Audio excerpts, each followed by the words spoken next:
I'm Kevin Casey. I'm a professional mixed martial arts fighter. And right now, what I'm about to do is issue a warning out to all other competitors.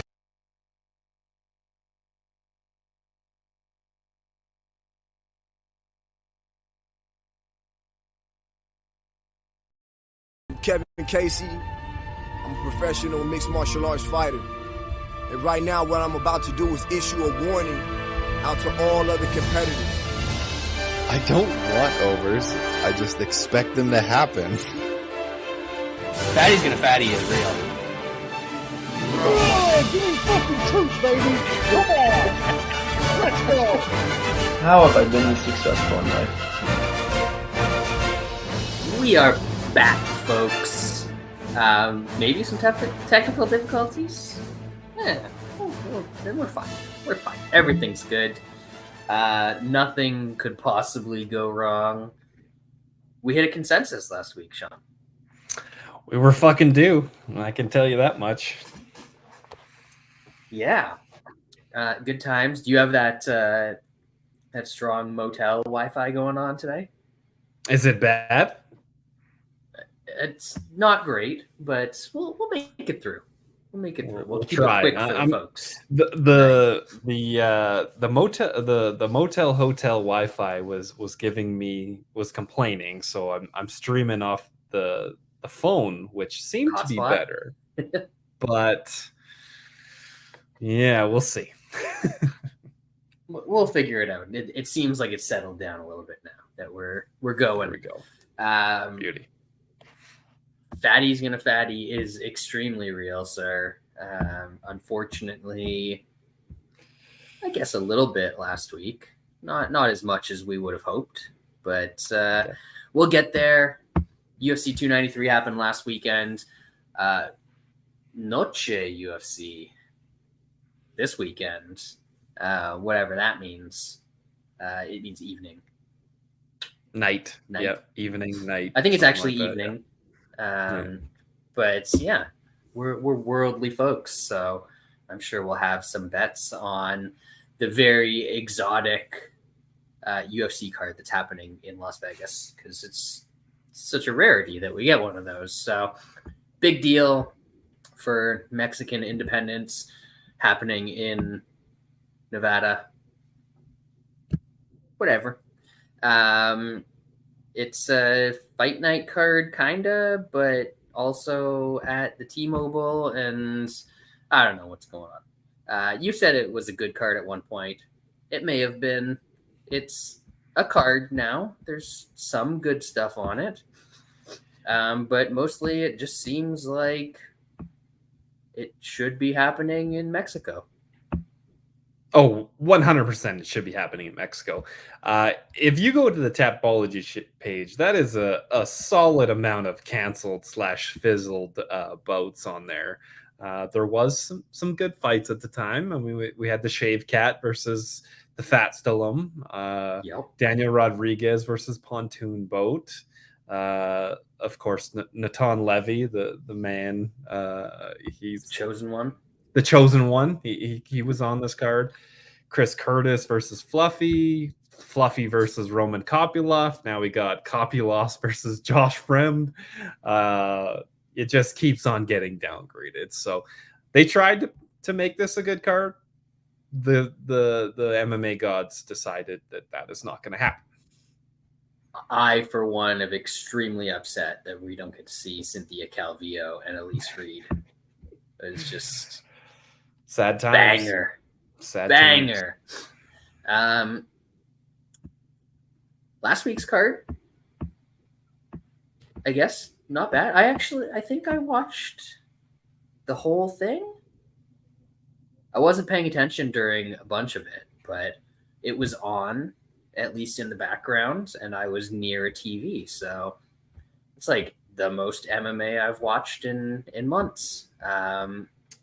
The real question though is if you had the volume up so you could tune in to the peak MMA homophobia that was happening. Oh yeah, I caught some of that. That was certainly a thing that happened, and I'm sure all of the fighters and corners will be dealt with accordingly. And of course, by that, we mean absolutely nothing will happen, and they'll be booked whenever they were going to get booked again anyway. Yeah, that was wasn't quite prepared for that, but I guess that's my fault because this is MMA, and you should always be prepared for some slurs to be thrown out on live TV. At least for Cáirez, that was on pay-per-view. You know, you're allowed to get away with a little bit more on pay-per-view. But who was the other? Radke was the other one, right? Yes. Yeah. Whew. I'm surprised. Is he cut yet? Did he get cut? Oh no. Well, no, he said sorry without anybody asking him to say sorry. And you know, in Dana's book, that means something. So he's A-okay. Well, Dana was just, you know, he's upset about all of the people in this generation being soft and crying. So, you know, he wanted to, yeah, he wants savages in the UFC that will say anything, take what they want, and grrr. And get paid 10 and 10. Numbskull. Yeah. Anyway, we'll go through that card. We'll go through it pretty quick. Anything we need to tackle before that? No, nothing going on in MMA. No. Personally, super pumped about the PFL pay-per-view division.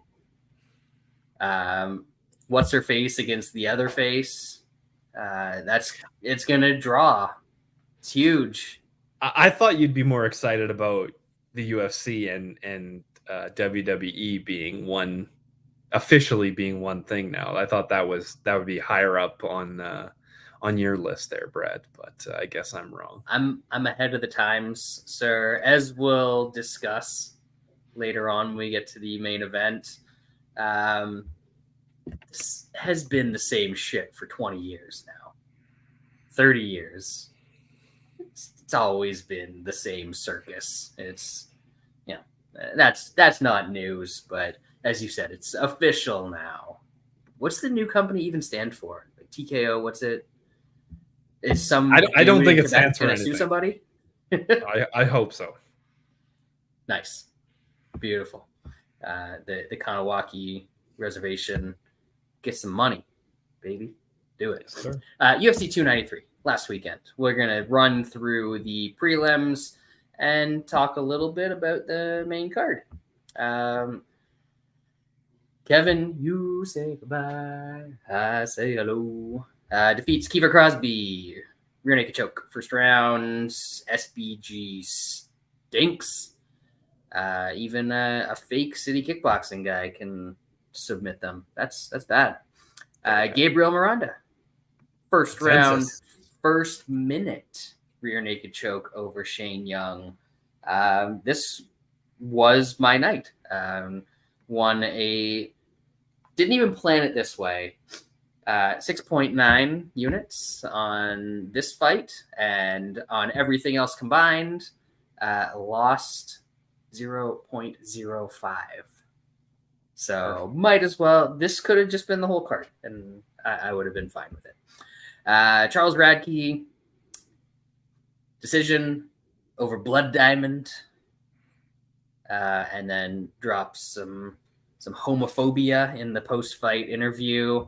But that's not who he is, folks. Allegedly.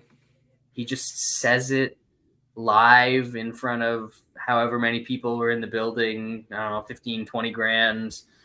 Yeah, just off the cuff, you know, sometimes you do that. That fight sucked. Also, terrible. Nasrat Haqparast, decision over Landon Quinones. Haqparast, he kind of stinks. Jamie Mullarkey, unanimous decision over John McDessie. Didn't hate the decision, but would have loved it going the other way. Yeah. Shepe Mariscal.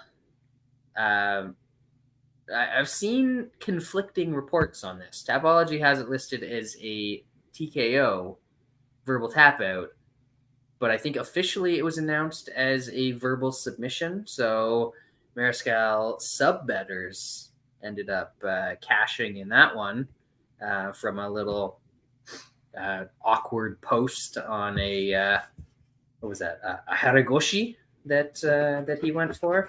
I'm bad with my judo throws, but anyway, Jack Jenkins' arm went whoop, and Cháirez Mariscal's hand went whoop, and that was about that one.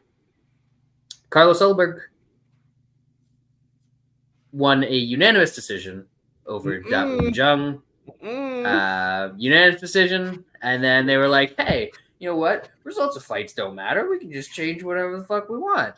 It's not my fault that I suck at reffing and I missed the guy tapping and let the fight go to the final bell.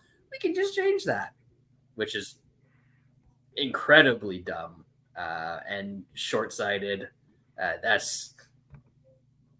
It just opens them up to so many other scenarios where something blatantly or objectively can occur in a fight and they can miss it, and we'll see how fighters and corners and managers go after some of those situations in the future, because dumb one.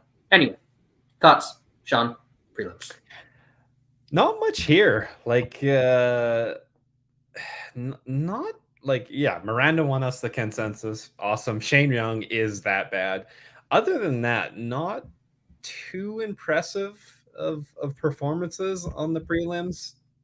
Hackparas wins Australian, so yeah, Hackparas wins 30-27 and still looks not good. Malarkey questionably wins a decision. Mariscal was probably losing that fight, but I mean, it was still fairly early. And Ulberg did what he was supposed to do. Yeah. Would it surprise you that Herb Dean was reffing that fight? It would not. There you go. Yeah.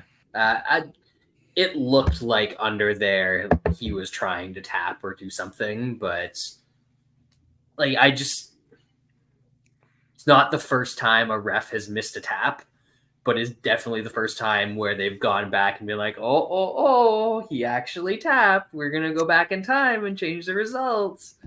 Like that's instant replay, man. It happens in other sports. Come on now. So what about when a guy gets knocked out and then gets woken up by a follow-up punch, but then his corner is like, hey, go look at the tape. The guy got knocked out. The fight should have been stopped. What are we doing here? What's the difference between those scenarios? It's so random, because if this happens in like the middle of the first round and the fight goes to a decision, there's no way they overturn this. Like it's the weirdest thing, because I guess they only did it because it was right before the bell and they could review it because the fight stopped right away. Maybe they would review things if after each round, but I doubt that happens. So this seems like a one-off, and we're probably never going to see it again. And it's very funny that still happens in this sport. We should never see it again. Yeah, because it's just dumb. Just dumb. Because even gotta be pissed if you somehow had Ulberg by decision at some ridiculous number. Yeah, I had under 2.5 here, so didn't matter. The parlay that I was in was dead either way. It meant nothing to me. It's just, I don't think it's a good idea to go back and to be able to do that sort of stuff. So anyway, way too long on that fight. Nobody cares. Yep. Main card, Tyson Pedro, making short work of the pleasure man. Just didn't want to. Guess he didn't, put the cap on. Didn't want to extend the pleasure. Just got it over with real quick. He still stinks. Isn't a striker. The fade is coming. Fade is coming. Yep, works for me. He's the pleasure man decided not to grapple and turn Tyson Pedro into a K1 kickboxer. Heavyweight division, Justin Tafa, minute 22 of the first round, got rid of Austin Lane.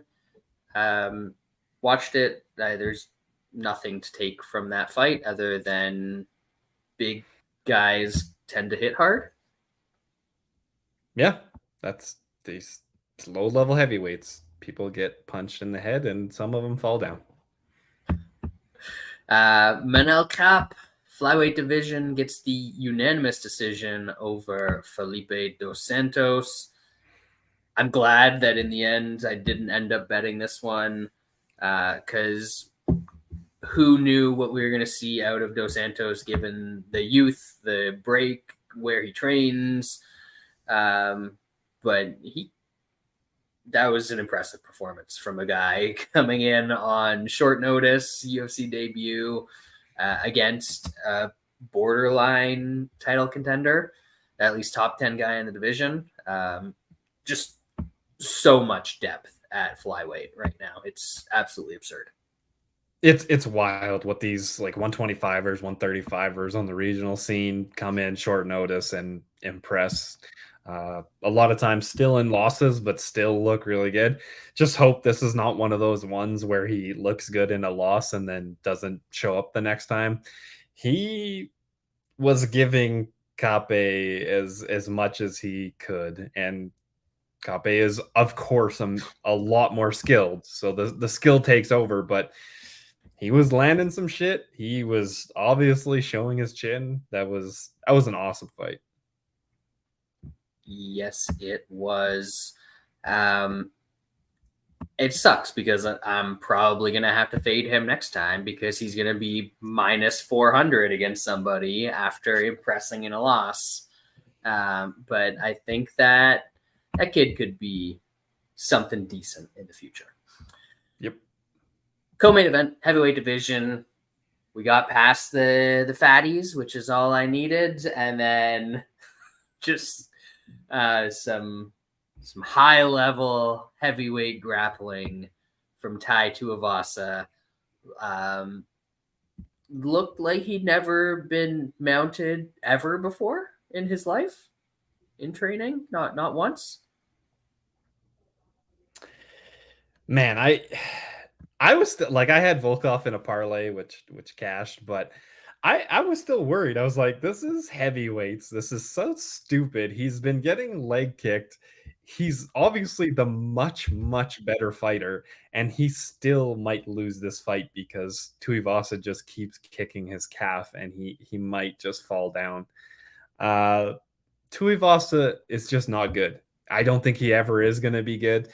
He's just in heavyweights, and he's got heavy hands, and when you fight guys that don't have much skills and you punch them in the head, they fall down. That's really what it comes down to. Volkov actually has some skill, uses his length well, but he's still not amazing because as we've seen, when the upper echelon take him down, it's kind of a wrap. But it's Volkov still looked good, but still took a shit ton of leg kicks. It feels like Volkov and Spivak probably should have fought like 4 times already. Yep. But I don't think those guys have actually fought. Nope. And that kind of seems like a decent fight for the two of them next time they're over in Europe or whatever, or just throw it in Vegas. Who cares? Yeah, it was heavyweights doing heavyweight things.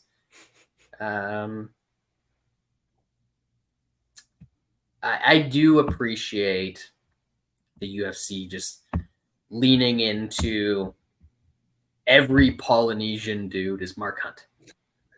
Or we want every Polynesian dude to be Correct. Mark Hunt is more accurate. Yes. Because that's what they're doing with the Tafas and Tai and all these dudes. They're looking for something. I don't quite think these guys have what they're looking for, though. Definitely not. And finally, main event.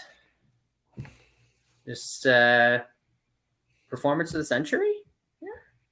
Yeah. Sean Strickland comes out there boxes Israel Adesanya's face off for the better part of 25 minutes, picks up an easy unanimous decision, never in doubt, even in Australia. And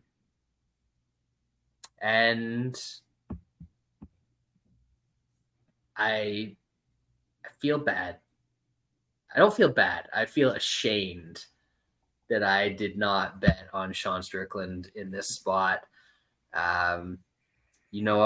Izzy's not my favorite dude.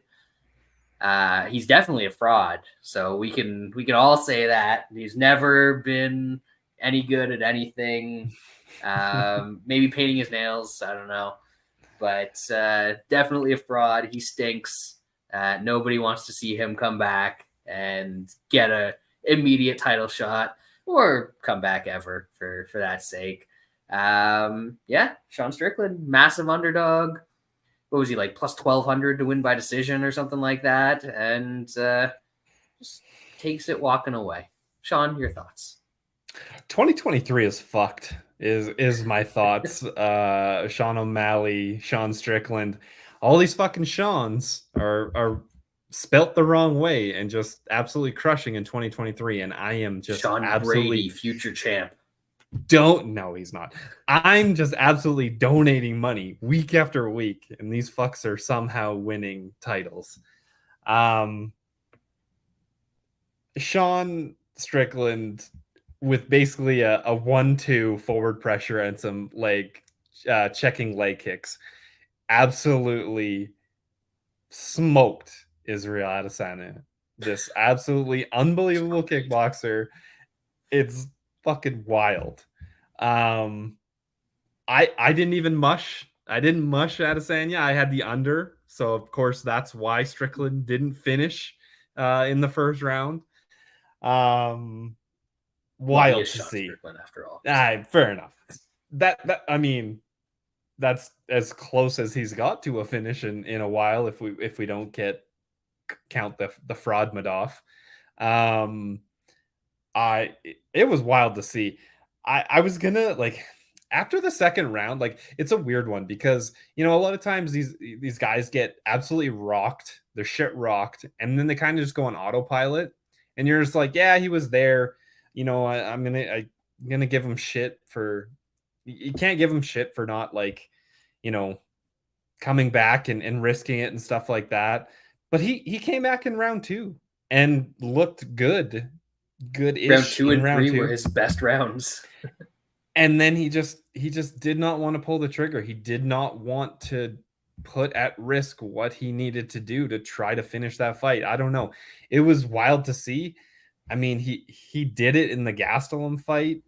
He's ever since then, I don't know if he's really risked it when it was close. Most of his fights haven't really been close, so it hasn't been an issue. But man, when Strickland is just walking forward, yelling at you with his hands down with seconds left, and you're not doing anything, it's pretty rough to watch. And I'm a fan of Izzy, but there's not really much you can say about that. He may be broken. I'm not sure. He obviously shouldn't get the rematch, the instant rematch. I think you do the DDP versus Strickland fight. Do you give Izzy the winner? The UFC probably will, because Izzy can sell some pay-per-views. That's really the only reason to do it. On merit, it definitely should be done. If the Hazmat crushes Costa, I wouldn't be surprised if he gets the next shot. I don't know if we'll ever see Adesanya holding a title ever again, which is wild to think about. Only going 2 fights back, 3 fights back. The guys that are waiting there for him are not ideal. Not ideal. The weird thing to me is absolutely nobody is thinking about the Crystal Man for the next title shot. Even though he was the backup in case anybody missed weight. He was the backup. He just beat Strickland. Since he beat Strickland, he had that ridiculous beatdown of Vettori. Like, he's looked good. He's been in fun fights the last little while. I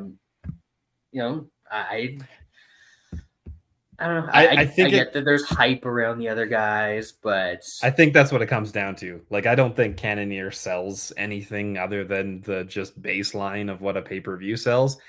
And if the Hazmat does what he should probably do against Costa, then there's going to be some hype there, and that's probably what's going to sell. A cum shot pay-per-view in the next, I don't know, 12 months, something like that. If he's headlining, it's going to do like maybe 200,000 buys. People are shockingly over-representing or overinflating how popular he is.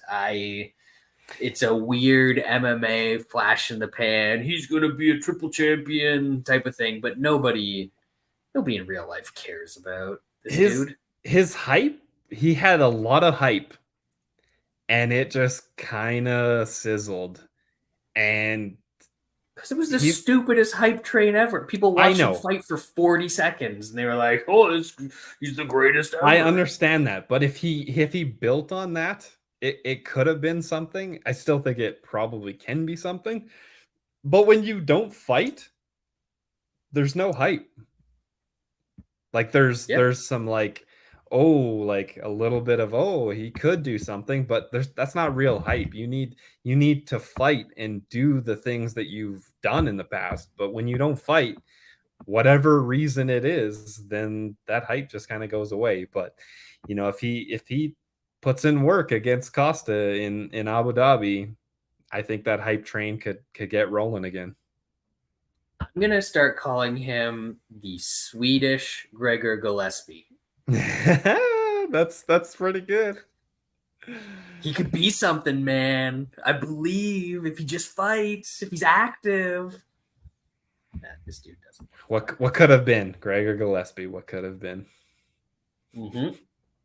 Also, exactly. Fuck Sean Strickland for losing to Alex Pereira and costing me a fuck ton of money, and then beating Izzy like 2 fights later. Like, fuck you, man.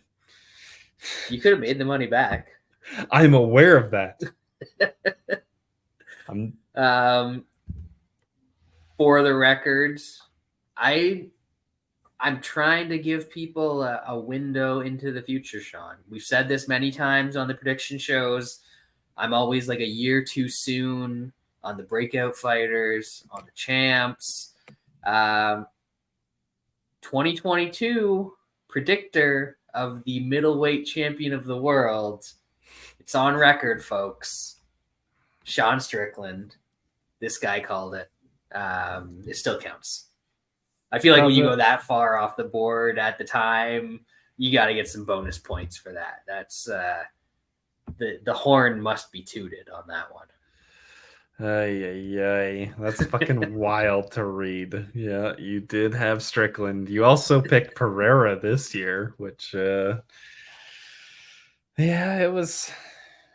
had some life at some point, but I like to have fun with it. The best part. Who cares about being right on that show? No, nobody gives fair a shit.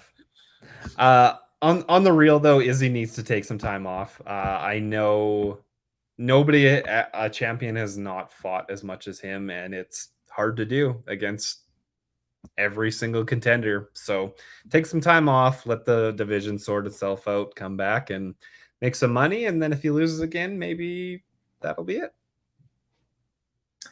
Very much on board with that. As much as I don't care for Izzy, he has been incredibly active, which you love to see out of guys, at least until they start getting paid closer to what they're worth.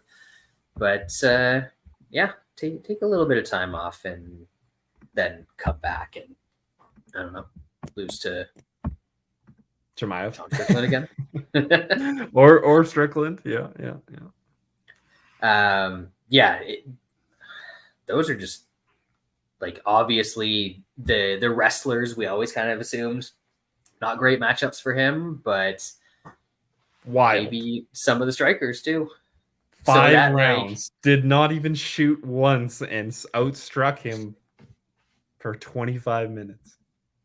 Imagine what the diamond cutter would do to that dude. DDP just Izzy got out while the getting was good. Obviously. Anyway, that was UFC 293. Coming up, UFC Noche.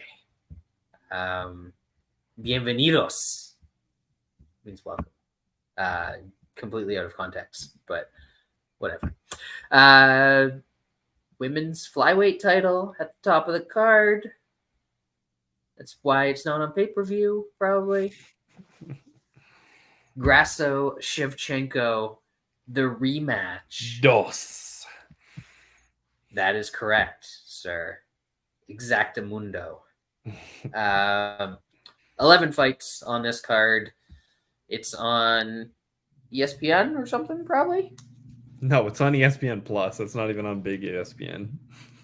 Okay. I'm actually, if they put cards like this on ESPN Plus, like, I'll tune into that. That's very much an ESPN Plus worthy card. Anyway, they're headlining. There was a bunch of stuff that got canceled, as Sean already ran down. I can't remember if that was before we came on the air or during. I think it was during. It was during. But we've got 11 fights left. I can just scrolling through these fights. I can see why Lance did not show up this week. We've got a almost 40% women's fight rate, which is above his threshold. We've got to up the per diem if he's going to come and record a show like this, and just didn't happen. So unfortunately, you guys are stuck with the Canadians again. Sean, you won more than one bet last week.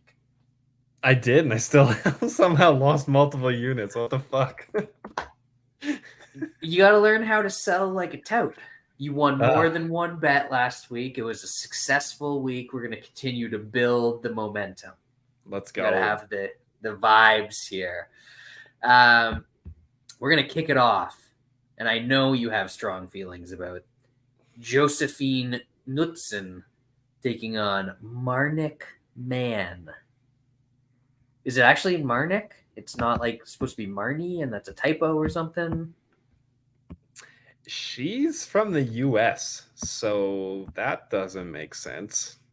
Well, where in the US? Because there's a pretty good chance that her parents can't read. Montana?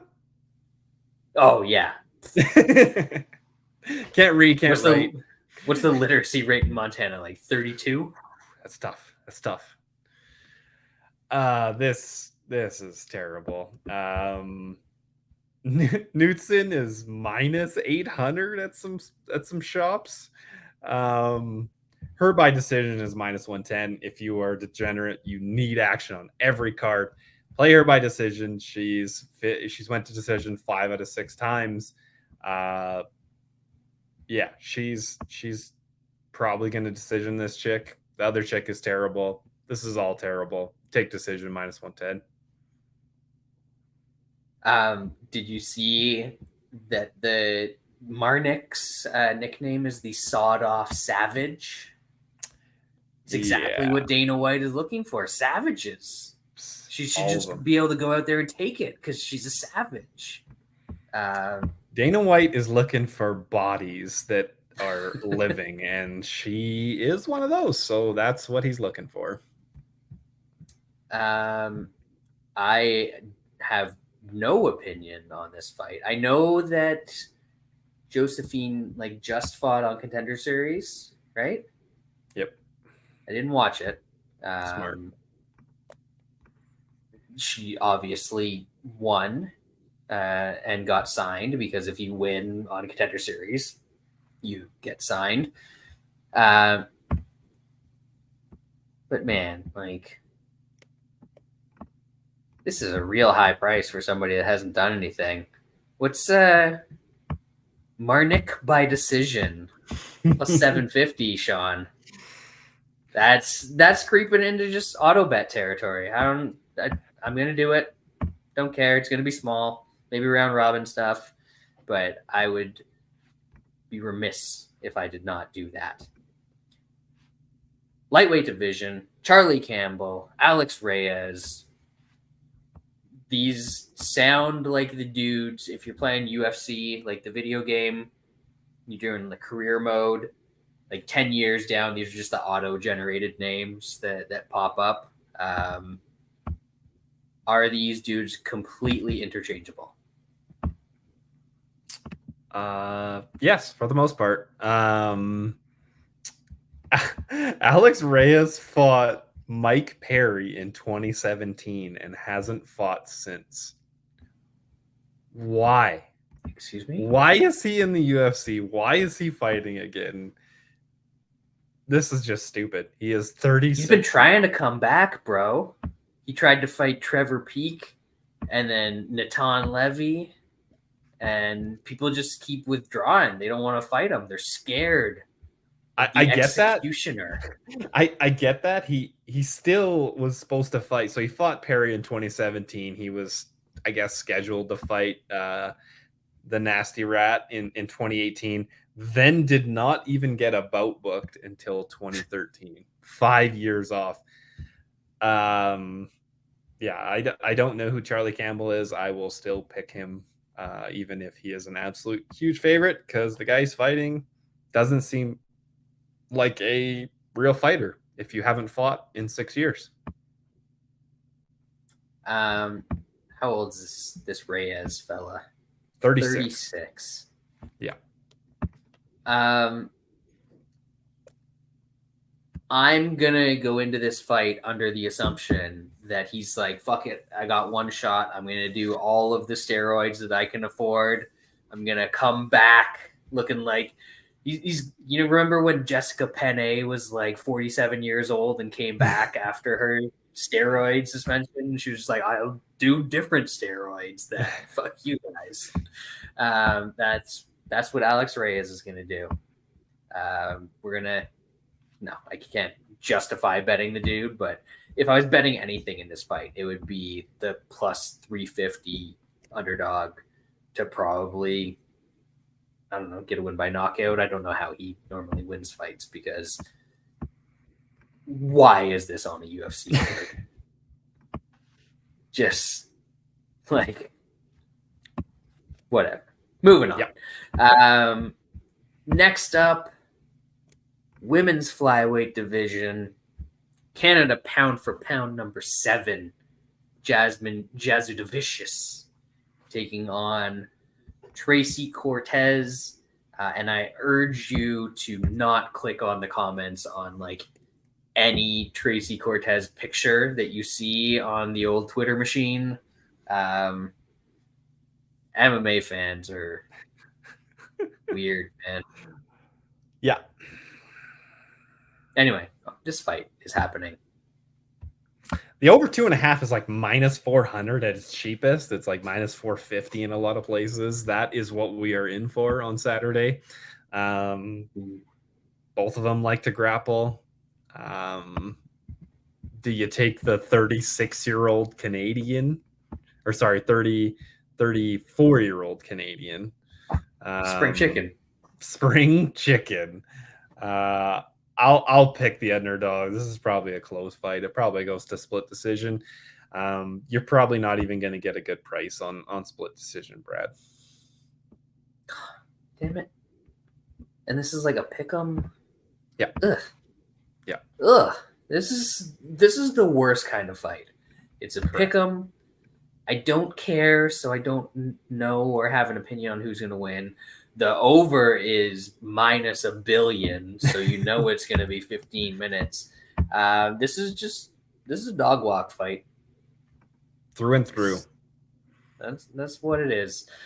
A lot of these are dog walk fights, if we're being honest. Like, I'm scrolling up the cards, and we'll figure out where I'm going to tune in when we get there, but we're not there yet, folks. Men's flyweight division, Edgar Cháirez, the chairman, taking on Daniel Lacerda, the I've got 3 minutes of gas and then I quit man. Sean? There can't be many fighters that go 0-4 and still have a job. The savage. He is a savage. His fights are fun for the most part. He gets smoked in most of them. And he's facing a guy that looked better than we thought in a loss. So it's a tough one. Ooh. I'll pick the Bronx guy. I don't know how good Cháirez is. I know he's Mexican. This is Mexican Independence Day, but the guys, there it is. And the one guy might be 0-4 with basically not even getting out of the, not even hitting the third round, getting finished in all of them. But should be fun while it lasts. He seems to be dangerous in the early rounds. Oh yeah, early round. Yeah. Yeah. I don't like. I feel like I kind of want to take a shot on Lacerda early props. Like the money line isn't great. But a guy that fights like he does, and you can get, God damn it, the prices are somewhere, but 325 round 1. Yeah, it's way better. He's not winning in round 2 or round 3, but it just gives me some pause because Tatsuro Taira's pretty good, and he wasn't able to get this guy out of there. So, like, is Lacerda really gonna be able to?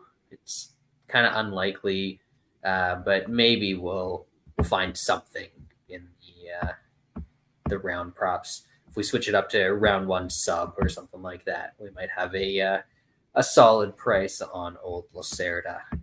Daniel Da Silva. Just wait, is that real? Betway sub plus 900. No, that's what it says. That's what it says. Are we logging in to confirm this, or Da Silva round 1 sub at Bet Online plus 1,200?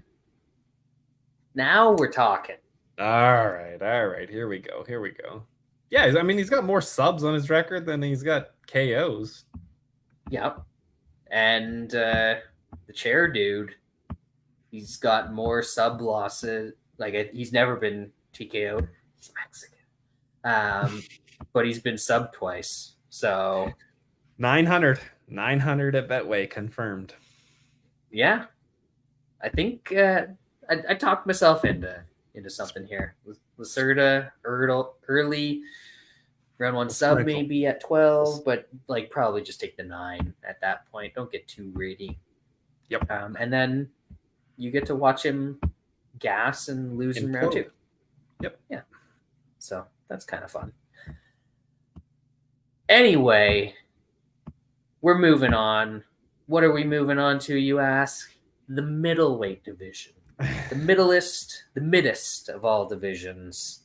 And we have a fight that really speaks to that in Roman Kopylov taking on Josh. You've got a Fremd in me. Terrible. Kopylov has cost me some money recently. This is happening in a bunch of fighters where I see them. They look fucking terrible. They look like they have big holes in their games, and they can still beat some really other low-level guys. Fremd did not look good against Pickett. I lost money on that. I bet Pickett. That's fine. It was a big number, and it is what it is. Fremd is not good. Kopylov should kill him. Of course, this is going to be the spot where I don't fade Kopylov and he loses. I'm not going to bet for him, so it's not going to cost me money, but I still feel sad when he loses, but he should kill this guy.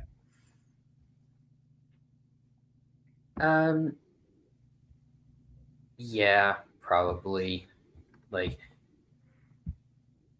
normally or early Kopylov, I would have been like, yeah, this dude can't wrestle at all. He's just gonna get taken down and submitted.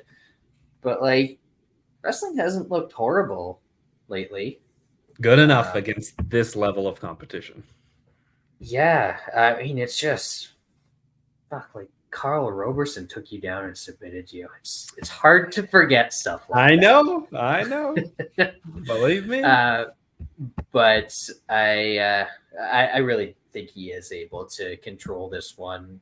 He's been using his striking well to keep guys at distance, and Fremd is just like nothing special about him. He'll sneak out some wins every now and then, but old turtleneck, Josh Fremd, Wes's favorite. Yeah, I don't think this is something I'm interested in betting at any of these prices.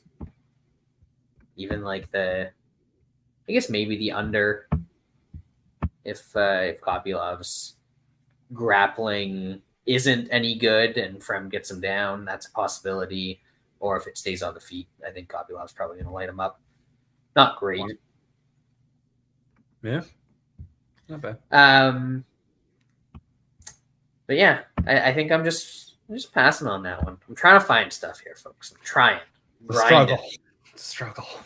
Before we move on to the next fight, I just got to circle back to old Daniel Lacerda. His nickname, Miojo. What do you think it means in Portuguese? Or like it's Portuguese, what do you think it means in English? You're never going to get this. Not even close. Miojo. I got nothing, Brad. Come on. What you got? Ramen noodles. No, come on. Yeah, the man's nickname is Ramen Noodles. And it's because I assume you put the noodles into the boiling water. You only need like 3 or 4 minutes, and then they're done. If you keep them in there, it's over. It says right on the package, do not overcook. And we know what happens when he gets overcooked. It's over. Yeah, great nickname, though. I love it. It's got layers to it, I think. I'm not sure if they thought about it as much as I have, but there's something there. I appreciate it. Anyway, women's strawweight division. Elise Reed, she of the no, I'm not facing Yasmin Lucido. No, I'm not facing Cynthia Calvillo. I'm now facing Lupi Gonzalez, who previously was supposed to be facing Sam Hughes. So I don't think anybody cares about any iteration of those matchups of people that I just named. Sean, are we betting this in any way, shape, or form? No. I think the Mexican Godinez shows up, not the Canadian. So she probably wins, but Elise Reed is terrible. But laying minus 450 on Lupita Godinez is asking for trouble. So I would just stay away. There's not much to bet on this card, but probably still stay away from laying minus 450 on low-level women's fights. I mean, over 2.5 is only minus 200. Like, these women's don't really finish fights, so that seems like a cheaper way to go about this than laying minus 450 on Godinez. I agree, but I've seen Elise Reed try to grapple, and she got submitted by like who's the little tiny Thai fighter that everyone is. Is that Look Boon Me? Yeah, she got out grappled handily and submitted by her. So I know it's a lot to ask, but if Lupita Godinez even thinks about shooting, she's going to win this fight by submission quickly. But can't trust her to do that. She never does what she's supposed to do. Yeah. Not unless this one line that I'm looking at right now is Can be. way off. Can be. What's that? Can be book plus 390. 390 sub. I mean, that seems like what I should take. If that's real, I will check if it is. Other than that, we're gonna have to pass again because it's probably over, like you say. Main card now. Oh goodness. The big stuff. Canadian Kyle Nelson going in to assert our northern dominance over Mexico by facing Fernando Padilla, who did a Julian Erosa thing to Julian Erosa last time.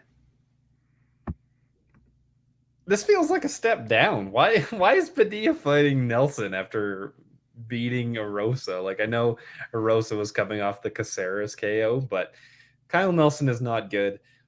I don't think Padilla is that good, but his offense is decent. The defense is going to catch up to him. Kyle Nelson is not really the guy to take advantage of that. Kyle Nelson doesn't, for the most part, get finished. He's durable as fuck. So it's going to be interesting. I mean, I guess that'll test Padilla's, gas tank and stuff like that. But Padilla probably wins, probably gets him out of there late. Maybe you look at Padilla like round 3 or something like that. Looks like that is, it's like plus 1,000 at old Candy book, plus 800 at some other places. That's not terrible because I don't think he just wipes the floor. Nelson is pretty tough, but he should get him out there just based on the skill gap in offense. I think I'm gonna have to go a little homer on this one. Oh shit! And Kyle Nelson is going to show that Canadian grappling is superior to Mexican grappling in this one. Gonna get some takedowns, and we're gonna see what Padilla looks like when he's not knocking out a very knockoutable guy in the first 2 minutes of a fight. I don't think he's fought a lot of great fighters in his career, and he's got a lot of decision wins and losses on his record. So I think we're getting some distance in this one. As you said, Nelson's very durable. I think the over. That's not a real place. Cloud bets doesn't count. No. What's the over 1.5 is like minus 140, minus 150 in this fight. Yep. I think that's going to happen. And then Nelson by decision is 550. I think that's kind of crazy in this spot. So I'm going to take a little Kyle Nelson here. And we're creeping towards some bets. Creeping. Still not at the part of the card where we're going to watch.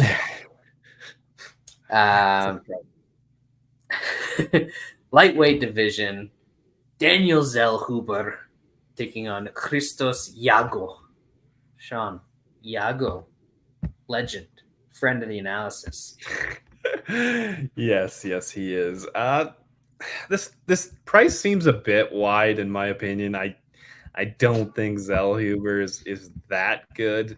Giagos has only lost to very good guys in the UFC. I think I had him by sub or something against Ricky Glenn, and then he just knocks him the fuck out. Or I might have had Glenn in the last fight, and he just gets washed by Giagos. I did not see that coming.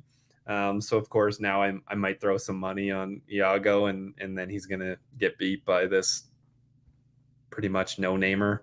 I think Giagos can kind of mix up the grappling and make this a closer fight, push it to a decision, and then who knows what the fuck happens. So, plus 220, I don't think it's a terrible spot to throw some money on Giagos. Yeah, I agree. This Zellhuber fella, I don't know. I liked him more than I should have coming off Contender Series, and then looked very bad against Trey Ogden, and looked, I don't know, decent against Lando Venata. But A washed Venata. I was going to say Venata didn't throw anything in that fight, so it's hard to tell how impressive that one actually was. Yeah, I don't think a lot of him at this point, and I think that Giagos at least going to come out there and go for it early on. Usually has success against guys, and against this guy who has shown that he's can be out-volumed in the past. I think that's something that Giago can do. Probably mix in a little bit of grappling too. So Giago decision, which I know that he doesn't have the greatest cardio, so that's pushing it a little bit, but plus 750 for him by decision also seems kind of interesting, because I think Zellhuber can take a little bit of punishment as well. Moving on up to the bantamweight division, something called Terrence Mitchell. Never fought in the UFC, right? Like I'm not just. He did fight. He fought? Yes, he did. Wow, did he win? No. He only fought like 3 months ago. Oh, he fought one of the South African lads. Yeah, got smoked. Gotcha. I think they're probably bringing him in to get smoked again. Wouldn't you say? Yeah, this He's is taking on the chin. Yeah, the chin, the face, the everything that is Raul Rosas Jr. This is a setup fight. Terrence Mitchell is kind of a guy that, you know, wants to grapple as well. So he's gonna want to, you know, do that against Rosas, and that's what Rosas wants. So Mitchell does have a 7-inch reach advantage. This would be hilarious if he somehow loses it. I'm obviously going to take Mitchell in Toutmaster because plus 550 is just so tempting. I might get bored and throw some money. Like Rosas Jr. is not good, and I don't think he's ever going to be good. This is as easy as it gets in the UFC. It could still happen. He could still lose it. I agree. Once you said Tear Bear, I was starting to swing your way. It's a classic, absolutely classic nickname. Man, I'm interested to see, because Mitchell is comfortable grappling, and most guys that Rosas faces are not, and that's why he's had so much success. I'm interested to see what happens when he fights a guy who wants to grapple with him. Yeah, do we know what Rosas Jr. can do off his back? Like, is he just gonna easily, you know, sweep or easily triangle this guy? I armbar him. It's possible, but if you know, he is a jiu-jitsu guy, so I would hope that he has some defensive skills while he's on top, and then it gets interesting. Yeah, so we'll see. I'm definitely not betting Rosas. I'm kind of thinking over 1.5 here, because if it's just going to turn into a grappling match and he doesn't immediately get the dude's back and choke him out, over 1.5 is like plus 200. Jesus, higher than plus 200 in this fight in a bantamweight likely grappling match. So I don't know, that kind of seems like a very likely kind of scenario. I like it. Co-main event: Jack Della Maddalena, an Australian who there was just an Australian card, He's not on that card, but he's in Vegas on this card.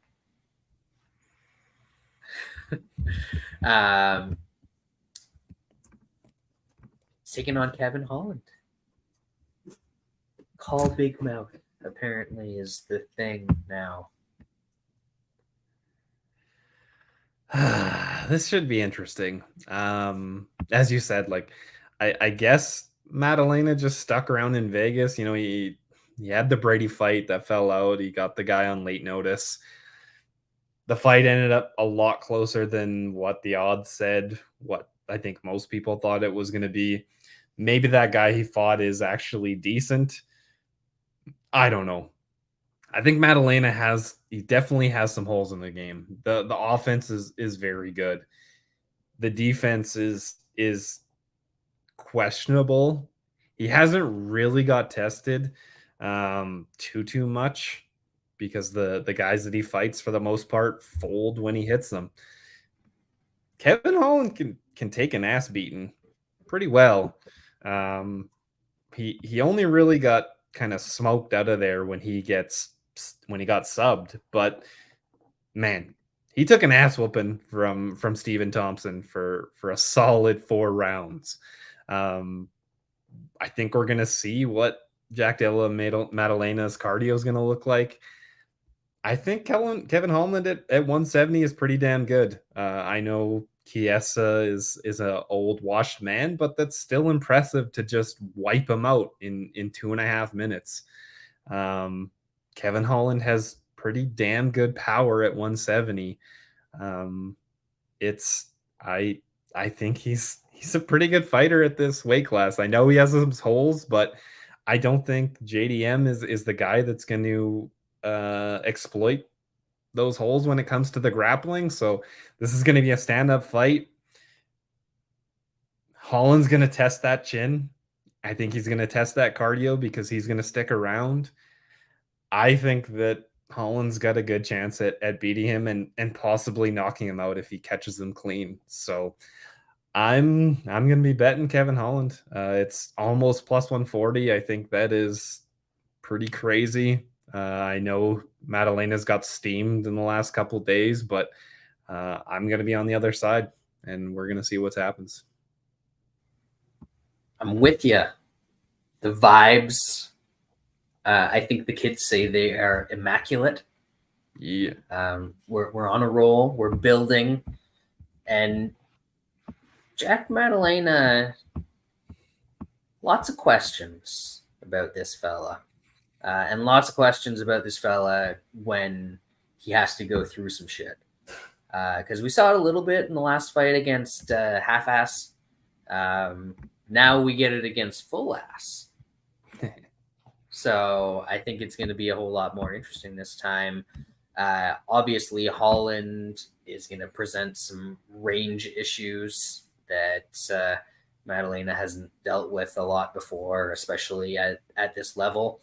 And it's going to get interesting if these guys get into the clinch, because I always find that Holland's pretty underrated from the clinch and could even choose to grapple Maddalena in this spot if he wants to. He probably doesn't, but I think it would be a smart idea if he did, because he is a way better grappler. Mix it up. In the spot. Yeah.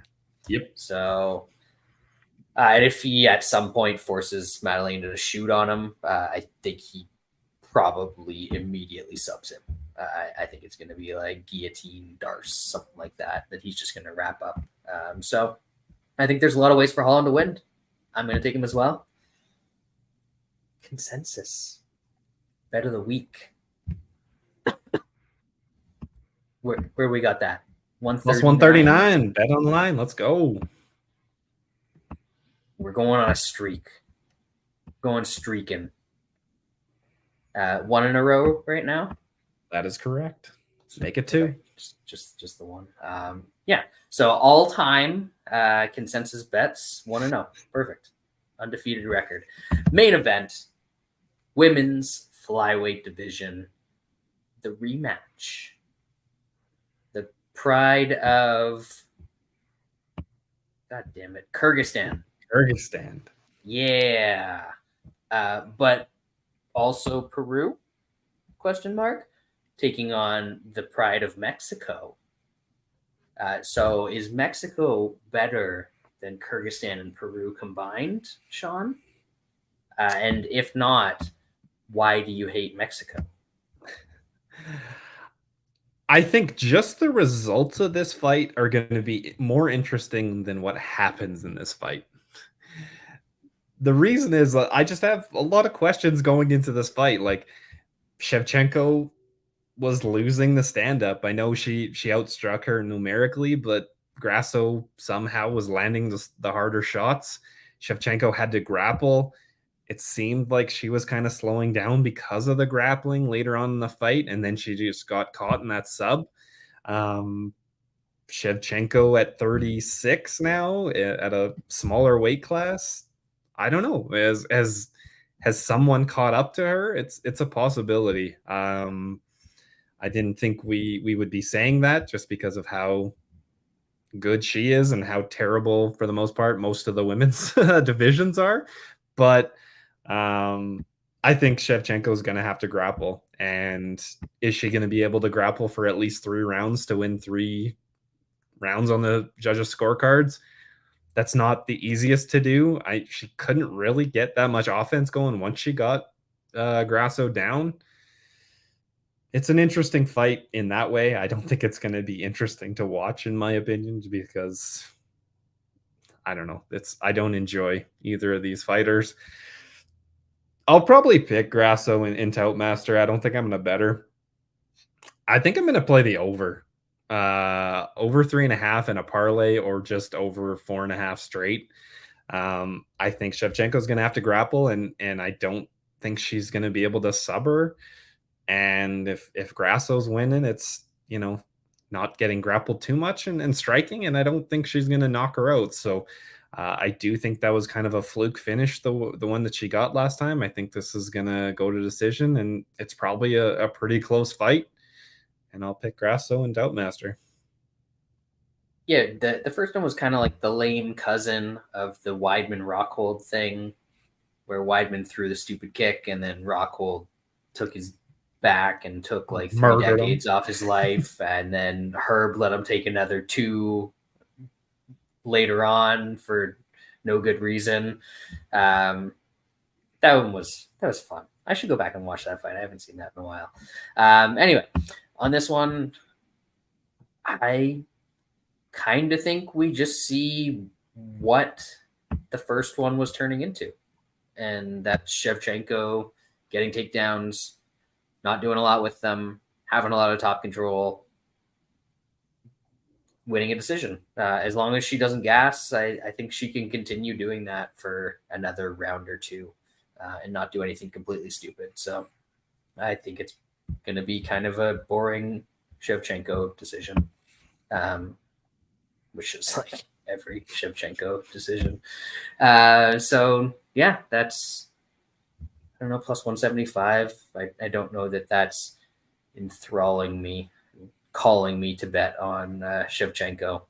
But I think Sean's right. You're looking at the over in this spot, and probably not the most thrilling end to your evening. Sorry, I didn't book it. We do suck. I agree. We should win more bets and lose fewer bets. That's going to be my strategy moving forward. I'm trying. Starting next week, not this week. Not this week. Too soon for that sort of stuff. We took a little bit too long to break down this card, but we did it. We'll try and be better next time. And I don't know, Sean better start playing the intro, because I don't have the filler this week. Not even any lacrosse this weekend, Sean. What are we going to do? Blue Jays suck. Ball's back. I know. I wish I could love football as much as people seem to love football. We love you guys for listening. Come back next week.